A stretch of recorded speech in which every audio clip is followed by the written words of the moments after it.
بسم اللہ الرحمن الرحیم الصلاۃ والسلام علیک یا سیدی یا رسول اللہ وعلی علیک و اصحابک یا نور اللہ اللہم صلی علی محمد کما تحب و ترضی عنہ۔ یہ ایک چھوٹی سی ویڈیو میں بنا رہی ہوں۔ اصل میں یہ والا میسج نا بہت زیادہ آنے لگے ہیں واٹس ایپ گروپ پر بھی، اور اکثر کامنٹ باکس میں بھی آ جاتا ہے یہ کہ ہم درود شریف پڑھ رہے ہیں، ہماری تعداد نا کم ہوتی جا رہی ہے، اور درود شریف پڑھنے میں نا وہ لطف نہیں آ رہا جو پہلے آ رہا تھا۔ دیکھیں اس کی نا بہت ساری ریزن ہو سکتی ہیں۔ بعض اوقات تو جب پوچھا جاتا ہے تو یہ پتہ چلتا ہے کہ ہم نے درود شریف پڑھنا شروع کیا تھا کہ ہماری جاب لگ جائے، ہماری فلاں حاجت پوری ہو جائے، ہمارا یہ مسئلہ حل ہو جائے، لیکن ہم 1 مہینے سے درود شریف پڑھ رہے ہیں اور ہمارا تو کام نہیں بنا۔ اب چونکہ وہ کام نہیں بنا نا، اس لیے اب دل نہیں چاہ رہا درود شریف پڑھنے کا، درود پاک کی تعداد میں کمی آ گئی ہے، موٹیویشن کم ہو گئی ہے۔ تو آپ نے درود شریف پڑھنا کیوں شروع کیا تھا؟ پہلے اپنا مقصد تو دیکھیں نا۔ آپ نے مقصد کیا تھا کہ آپ کا کام بن جائے، آپ کی حاجت پوری ہو، آپ کا کوئی دنیاوی مقصد تھا جس کی وجہ سے آپ درود شریف پڑھ رہے تھے، اور obviously جب وہ مقصد پورا نہیں ہوا تو آپ کی موٹیویشن ڈاؤن ہو گئی۔ لیکن درود شریف جب آپ پڑھنا شروع کریں تو اللہ کی محبت، نبی کریم صلی اللہ علیہ وآلہ وسلم کی محبت میں پڑھنا شروع کریں۔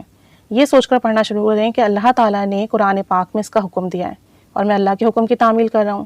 یہ سوچ کے پڑھنا شروع کریں کہ میں اپنے آقا جان کا نام لے رہا ہوں، ان سے محبت کر رہا ہوں، محبت سے ان کی ذات اقدس پر درود و سلام بھیج رہا ہوں تاکہ اللہ مجھ سے راضی ہو، مجھے ان کی قربت میسر آئے، میرے اعمال سدھر جائیں، میرے اخلاق سنور جائیں۔ جب ہم یہ سوچ کر درود شریف پڑھتے ہیں نا تو ہماری موٹیویشن ہمیشہ ہائی رہتی ہے کہ مجھے مزید درود شریف پڑھنا ہے، مزید اللہ اور اس کے رسول صلی اللہ علیہ وآلہ وسلم کی قربت حاصل کرنا ہے۔ پھر لطف بھی آتا ہے، کرم بھی ہوتا ہے، کیفیت بھی بنتی ہے، اور دل چاہتا ہے کہ مزید درود شریف پڑھا جائے۔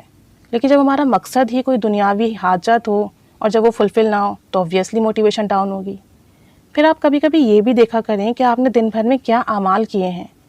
خدا نہ خواستہ کوئی ایسا گناہ تو نہیں ہو گیا جس کی وجہ سے آپ کے درود پاک میں رکاوٹ آ گئی ہے، یا آپ نے کسی کا دل تو نہیں دکھا دیا، کیونکہ بعض اوقات ہماری زبان سے ایسے الفاظ ادا ہو جاتے ہیں جس سے کسی کا دل دکھ جاتا ہے، کسی کی حق تلفی ہو جاتی ہے، کسی کے ساتھ برا ہو جاتا ہے،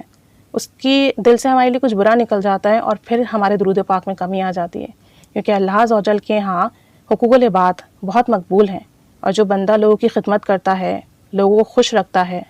لوگوں کا خیال رکھتا ہے، حسن سلوک سے پیش آتا ہے، اس کے اعمال بڑے قبول ہوتے ہیں، اس کی دعائیں بڑی قبول ہوتی ہیں، وہ شخص بارگاہ رسالت میں اور اللہ کی بارگاہ میں قبول ہوتا ہے۔ تو ہم جب درود شریف پڑھیں نا تو ہمیں اس بات کا خیال رکھنا چاہیے کہ ہماری زبان سے کچھ ایسا ادا نہ ہو جس سے کسی کی حق تلفی ہو، کسی کی ناراضگی کا باعث بنے، کسی کا دل دکھے۔ یہ چیز نوٹس کیا کریں اگر درود شریف کی تعداد میں کمی آ رہی ہے، یا آپ کا دل نہیں لگ رہا درود شریف پڑھنے میں، یا آپ کی کیفیت اور لطف ختم ہو گیا ہے۔ ساتھ ساتھ آپ یہ بھی دیکھا کریں کہ آپ کی روٹین میں کیا چینجز آئی ہیں۔ خدا نہ خواستہ آپ نے کوئی ایسی چیز تو ایڈ نہیں کر لی اپنی زندگی میں جو اللہ کی نافرمانی کا باعث بن رہی ہو، اور اس کی وجہ سے درود پاک کے جو لطف و کرم ہے اس میں کمی آ گئی ہو۔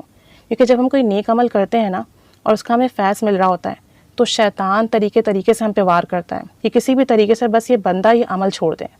کبھی وہ ہمارے دلوں میں ایسے وسوسے ڈالتا ہے کہ ہم درود پاک نہیں پڑھ پاتے، کبھی وہ ہمیں گناہوں میں مبتلا کرنے کی کوشش کرتا ہے، کبھی وہ یہ چاہتا ہے کہ بس یہ بندہ اپنی زبان سے کچھ ایسا ادا کر دے، غرور و تکبر آ جائے، یا کچھ ایسی بات ہو جائے کہ بس اس کا عمل اکارت چلا جائے، عمل ضائع ہو جائے۔ تو شیطان کے وار سے بچنا بہت ضروری ہے، اور آپ کو پتہ ہے کہ شیطان ہمارا کھلا دشمن ہے۔ تو اگر آپ کے درود پاک کے لطف میں کمی آئی ہے، تعداد میں کمی آئی ہے، آپ نے ان تمام چیزوں کو نوٹس لینا ہے، اور اگر کہیں آپ کو اپنی غلطی دکھ جاتی ہے تو پھر آپ توبہ کریں، استغفار پڑھیں، اور اپنے دن کی شروعات نا استغفار سے کیا کریں۔ استغفر اللہ کی 1200 مرتبہ پڑھ لیا کریں، 12 تسبیحاں پڑھ لیا کریں، یہ بڑا برکت والا عمل ہے۔ اس کے بعد درود پاک پڑھنا شروع کریں تو آپ دیکھیں گے آپ کے درود پاک میں بڑی برکت ہوگی اور بہت زیادہ اضافہ ہوگا۔ یعنی آپ جب صبح اٹھیں تو استغفر اللہ کی 12 تسبیحاں پڑھ لیا کریں، 1200 مرتبہ پڑھ لیا کریں، یہ تعداد بڑی برکت والی ہے۔ اور اس کے بعد پھر آپ اپنا درود پاک کا سفر شروع کر دیں دن میں، آپ دیکھیں گے کہ بڑی برکت ملے گی، لطف بھی آئے گا، دل بھی چاہے گا پڑھنے کا، اور جو غلطیاں کوتاہیاں کمی بیشی ہوں گی وہ معاف ہو جائیں گی۔ تو اگر کہیں آپ کو اپنی غلطی دکھتی ہے کسی عمل کی نا تو پھر آپ توبہ کریں،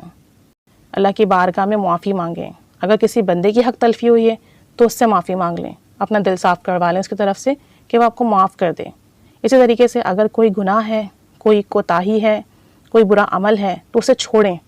صدقہ دیں، اللہ سے کہیں کہ اب نہیں کروں گا، غلطی ہو گئی، مجھ سے بہک گیا تھا۔ اللہ بڑا غفور الرحیم ہے، معاف کرنے والا ہے۔ اور پھر سے درود شریف پڑھنا شروع کریں، پھر آپ دیکھیں گے بڑا کرم ہوگا، اللہ کریم بڑا نوازے گا۔ اور اگر درود شریف کسی حاجت کی وجہ سے پڑھنا شروع کیا ہے کہ میرا یہ کام ہو جائے، میرا یہ مسئلہ حل ہو جائے، تو آپ اپنی نیت ٹھیک کر لیں۔ درود شریف آپ نبی کریم صلی اللہ علیہ وسلم کی محبت میں پڑھیں، اللہ کے حکم کی تعمیل کی نیت سے پڑھیں، اور جب پڑھ لیں تو پھر اللہ سے کہیں کہ یا رب عز و جل، میں نے تیرے حبیب کی محبت میں درود و سلام پڑھا ہے، میں نے دعا کی کہ یا رب عز و جل نبی رحمت صلی اللہ علیہ وسلم پر رحمت اور سلامتی بھیج، بس تو اس رحمت اور سلامتی کے صدقے سے میرا فلاں کام ہے یہ بنا دے، فلاں حاجت ہے پوری فرما دے، میں پریشان ہوں مولا، میری یہ پریشانی ختم کر دے۔ تو آپ نے درود پاک محبت سے ہی پڑھنا ہے، نبی کریم صلی اللہ علیہ وسلم کی محبت اور قربت کی نیت سے پڑھنا ہے۔ اس کے بعد آپ کی جو بھی دعا ہو آپ وہ مانگیں، جو حاجت ہو وہ مانگیں، آپ کبھی بھی رد نہیں ہوں گے، آپ کی ہمیشہ حاجت پوری ہوگی۔ تھوڑی سی نیتیں ٹھیک کر لیں اپنی درود پاک پڑھنے کی، نیت اللہ اور اس کے رسول صلی اللہ علیہ وآلہ وسلم کی محبت کی کریں،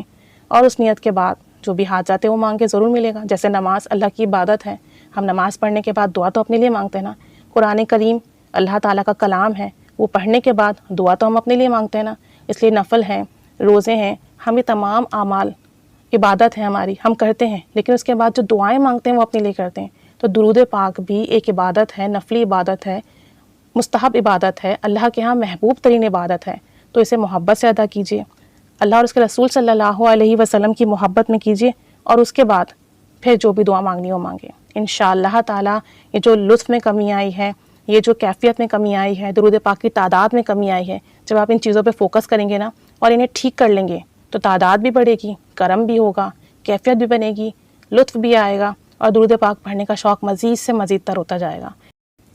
اچھا بعض اوقات نا ایسا بھی ہوتا ہے کہ ہم کوئی گناہ نہیں کرتے یا کوئی برا عمل نہیں کرتے، کوئی دل نہیں دکھاتے کسی کا، حق تلفی نہیں کرتے، لیکن دنیاوی مشاغل بڑھ جاتے ہیں، ہمارے دنیاوی معمولات میں بہت اضافہ ہو جاتا ہے۔ جیسے کہ اگر کوئی اسٹوڈنٹ ہے، اس کے ایگزامس آ رہے ہیں، تو وہ مستقل مزاجی سے اپنی اسٹڈیز پہ فوکس کرتا ہے اور اسی حوالے سے وہ بزی رہتا ہے، یا کوئی بندہ ہے جاب کرتا ہے لیکن کچھ ایسا پیریڈ آ گیا جہاں اسے اوور ٹائم کرنا ہے، تو اس طرح کی چیزیں بھی ہو جاتی ہیں کہ گھر میں کوئی شادی بیاہ آ گئی، یا کوئی بیمار ہو گیا، یا کسی کے ساتھ کوئی ایکسیڈنٹ ہو گیا، وہاں ٹائم دینا پڑ گیا، اس وجہ سے بھی بعض اوقات درود پاک میں کمی آتی ہے۔ لیکن صرف درود پاک میں کمی آتی ہے، لطف میں کمی نہیں آتی، موٹیویشن ڈاؤن نہیں ہوتی ایسی سچویشن میں۔ تو ایسی سچویشن اگر ہو تو اللہ سے کرم مانگے، فضل مانگے، آسانی مانگے کہ وہ مدد کر دے اور واپس سے حالات ٹھیک ہو جائیں درود پاک کی برکت سے، اور پھر ہم پھر سے جو ہے زیادہ سے زیادہ درود شریف پڑھ سکیں۔ تو یہاں یہ والے جو حالات ہوتے ہیں جس میں ہم دنیاوی مشاغل میں یا کام کاج میں مصروف ہوتے ہیں، تو اس میں ہماری تعداد میں کمی آتی ہے، اس میں ہماری کیفیت میں کمی نہیں آتی، لطف میں کمی نہیں آتی، یا یہ نہیں ہوتا کہ اب مجھ سے نہیں پڑھا جا رہا، میں مزید نہیں پڑھ سکتا۔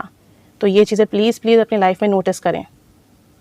تو ان چیزوں کو دیکھیے، جہاں بھی غلطی کمی کوتاہی ان کو ٹھیک کیجیے، اللہ کے حضور توبہ کیجیے اور دوبارہ سے درود پاک کا سفر شروع کیجیے۔ اللہ کریم ہمیں بہت بہت درود شریف پڑھنے کی توفیق عطا فرمائے، اور ہمارا درود پاک بہت زیادہ قبول و مقبول ہو جائے، اور اللہ اور اس کے رسول صلی اللہ علیہ وآلہ وسلم ہم سے راضی اور خوش ہو جائیں۔ آمین بجاہ النبی الآمین صلی اللہ علی محمد صلی اللہ علیہ وآلہ وسلم۔